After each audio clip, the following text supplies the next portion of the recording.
বড় বড় বেঈমান গুলো নবীর আশিক হয়ে গেল, কালেমাওয়ালা হয়ে গেল। রহমতের নবী আমার রাস্তা দিয়ে চলতেছেন, চেটিয়াল ময়দান, সাথে আছেন রহমতের নবীর কলিজার টুকরা আবু বকর। হঠাৎ করে চলতে চলতে ক্ষুধা লাগছে, দেখে একটা ময়দানের মধ্যে বকরি চড়ায় এক রাখাল। নবী বলেন, আবু বকর পেটে ক্ষুধা। ওই রাখালের ডাক দেওয়া যায়নি, ডাক দিছে রাখাল হাজির, অল্প বয়সের। ও রাখাল, আমাকে একটা বকরি দিবানি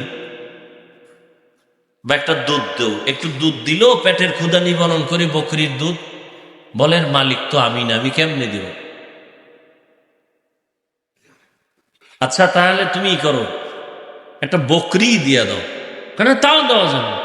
আচ্ছা, যেই বকরি জীবনে দুধ দিবে না এমন একটা বকরি দাও। দিছে। নবীজি এটার ডাইকা বরকতের হাতটা এভাবে ধরছেন তো দুধ আসা শুরু হয়েছে। পেট ভইরা নবী পান করলেন। রাখালের কয়, তুমিও পান করো। আবু বকর পান করার পরে রাখালের কয়, যাও বকরি নিয়ে জায়গায় পৌঁছায় দাও। তোমার দুধ নিছি ওই বকরি থেকে যে বকরি জীবনে দুধ।